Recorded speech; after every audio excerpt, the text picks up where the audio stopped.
Hello বন্ধুরা, তোমাদের সকালবেলা বলেছিলাম তোমাদের জন্য একটা সারপ্রাইজ আছে। তো সারপ্রাইজটা মানের জন্য আমরা রেডি হয়ে বেরিয়েছি, অলরেডি বেরোচ্ছি আর কি। তোমাদের বলেছিলাম বেরোনোর আগে দেখিয়ে দেবো। তো দাদা ভাইয়ের জন্যই শুধু অপেক্ষা করছিলাম। দাদা ভাই চলে এসছে কাজ থেকে, আমাদের বলছিল তুমি রেডি হয়ে থাকবে, তোমরা আমি আসলে নিয়ে যাবো। তো এখন এই যে দাদা ভাই গুছানো, মেয়ে গুছিয়েছে, ছেলের গুছানো হয়ে গেছে, আমরা পরিবার চারজনেই যাচ্ছি। তো আমরা সেখানে গিয়ে তোমাদেরকে সারপ্রাইজটা দেখাবো। আসলে আমরা কি দেবো ওখানে গিয়ে দেখাচ্ছি, তাহলে চলো ওখানেই দেখা হচ্ছে। টাটা। এই আমরা বেরিয়ে গেছি, গাড়িতে উঠেও গেছি। এই যে দেখো আমরা সপরিবার আছি এখানে। এই যে ছেলে ছেলে খুব খুশি আজ। তো নতুন একটা সারপ্রাইজ গিফট দিতে যাচ্ছি মেয়েকে। তো খুশি তো সবাই হবে আর কি, সবারই এমার্জেন্সি লাগবে আর কি। ওই জন্য এই যে মেয়ের খুশিটা একটু দেখে নাও বন্ধুরা। এই ধর বুড়ো মানে আমার থেকে এই যে বন্ধুরা, তো ওখানে গিয়ে আবার দেখা হচ্ছে তোমাদের সাথে, চলো।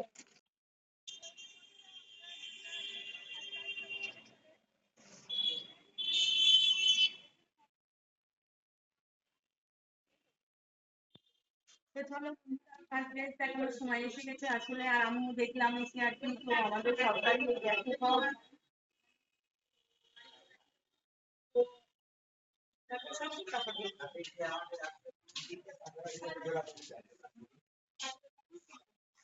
তো এত গাড়ির মধ্যে আমাদের এটাই চুজ করেছি আর কি, পছন্দ করেছি গাড়িটা দেখি দেখো।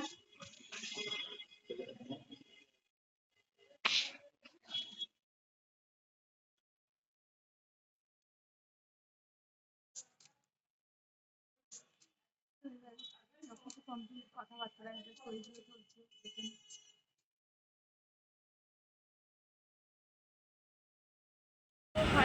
আমাদের যে সারপ্রাইজটা দেবো বলেছিলাম, তো সেটা এখন দিতে চলেছি আর কি। তো স্বপ্নটা পূরণ করে চলো দেখো সারপ্রাইজটাই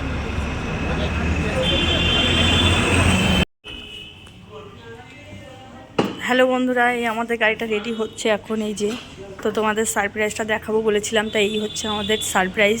তো এতদিন পরে আমার স্বপ্নটা আর কি পূরণ হলো। ভগবান না চাইলে তো আর হয় না সব কিছু, ভগবান হাতে সময়তে সব কিছু হয়।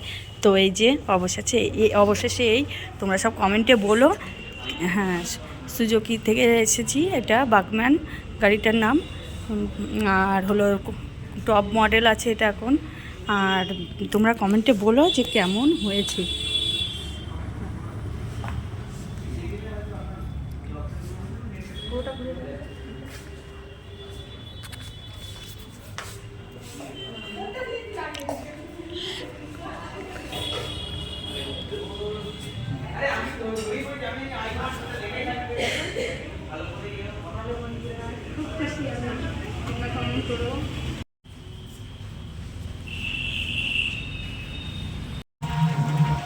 তো আমরা চলে এসেছি হলো ব্রিজে।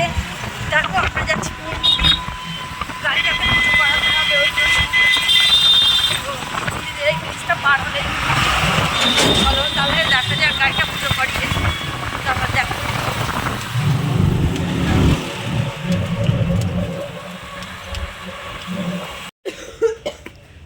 এই আমরা মন্দিরে চলে আসলাম, ব্রিজের ওপারে সংগ্রামপুর ওপার কালী মন্দির এইটা মন্দিরটা। তো এই মন্দিরে বিয়েও অনুষ্ঠান বিয়েই হয়, বিয়ে যারা মন্দিরে বিয়ে দেয় এইটাই সেই মন্দির। তারপরে অনেক অনুষ্ঠানই হয়, মুখে টোকো হয়। তো চলো, এটা শিব মন্দির।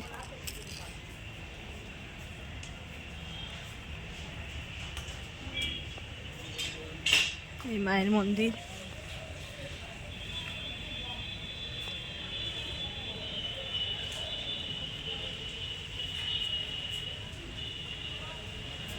তো এখন পুজো হচ্ছে, দেখতেই পাচ্ছ।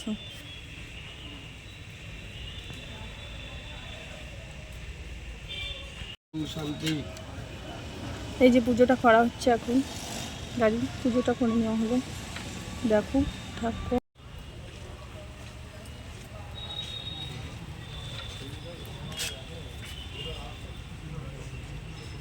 আজ থেকে দিদিকে দেখো, আমাকে তোকে ঠাকুমার সাথে দেখো।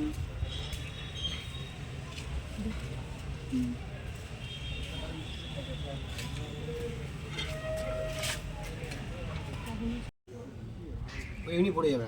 পুজো করাটা কমপ্লিট হয়ে গেল, এবার বাড়ি যাব সোজা। তো আমাদের খুব সুন্দরভাবে পুজোটা হয়ে গেল, গাড়ি পুজোটা, যেটা নিয়ে একটু চিন্তা ছিল আর কি। আর আমরা বাড়ি চলে এসেছি, আজকে তো রান্না করার সময়ই পাইনি, ওই জন্য বিরিয়ানি নিয়ে চলে এসেছি দোকান থেকে। তো এটাই দুপুরবেলার খাওয়া হবে আর কি। তো চলো আবার পরে তোমাদের সাথে দেখা হচ্ছে।